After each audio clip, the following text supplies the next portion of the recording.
اے خدا، تیرا ہر فیصلہ سر آنکھوں پر، لیکن مجھے دنیا اور آخرت میں وہ چاہیے۔ اچھے ہم سفر کا ساتھ انسان کو مشکل راستوں میں بھی تکنے نہیں دیتا۔ جو محبت عزت دے کر سجائی جاتی ہے، یقین مانو وہ محبت ہمیشہ نبھائی جاتی ہے۔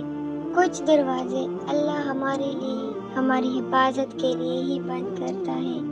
عورت اگر چاہتی ہے کہ وہ خوبصورت نظر آئے تو اسے چاہیے کہ وہ نظر نہ آئے۔ محبت میں برابری نہیں کی جاتی، کیونکہ محبوب کو ہمیشہ اپنے سے بہتر مانا جاتا ہے۔ تم پر پہر واجب ہے، آہے تم میری محبت ہو۔ نہ دیتا گر مقام میرا خدا سورہ نساء میں مجھے، میں بے کس بے بس بزدل ٹہلتی۔ اور من چاہا شخص مل جانا بھی بڑی قسمت کی بات ہے۔ نزاکت صرف عورت پہ ہی جچتی ہے، مرد باوقار اور غدار ہی اچھا لگتا ہے۔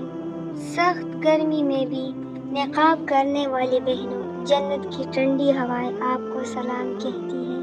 محبت تو اللہ کی صفت ہے، محبت کرنے والا بد کردار نہیں ہوتا۔ اچھے ہم سفر کا ساتھ انسان کو مشکل راستوں میں بھی تکنے نہیں دیتا۔ اگر کسی کا ہاتھ پکڑو تو اسی کا ہاتھ پکڑ کر جنت تک چلو۔ یا تو قبولیت کے طریقے سکھا مجھے، یا میرے دل کو باندھ اپنی رضا کے ساتھ۔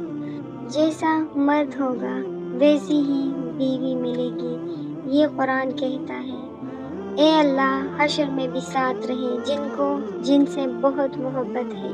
بہترین مرد وہ ہے جو عورت کا محافظ بن کر اسے تحفظ کا احساس بخشے، اور اگر دوستی اللہ سے ہو جائے تو لوگوں کے پیچھے بھاگنا نہیں پڑتا۔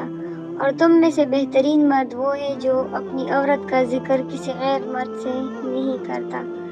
نہ جانے کون سا احساس ہے ہم دونوں میں، دوریاں تو بہت ہیں لیکن محبت کم نہیں ہوتی۔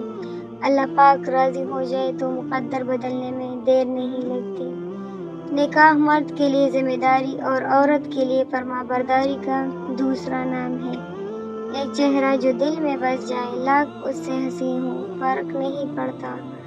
رکھوں گا اپنی بیوی کو لاڈ و پیار سے، یہ اس کا حق بھی ہے اور میرے اللہ کا حکم بھی۔ ہاں وہ ناز اٹھاتا ہے میرے، اسے پتہ ہے بہت ضدی ہوں میں۔ یہ تھی ہماری آج کی کچھ اقوال جو میں نے آپ لوگوں کو سنائی۔ اگر اس میں سے کوئی بھی اقوال پسند آیا ہو تو ویڈیو کو لائک ضرور کیجیے گا اور چینل کو بھی سبسکرائب کیجیے گا۔ ملتے ہیں نیکسٹ ویڈیو کے ساتھ۔ اللہ حافظ۔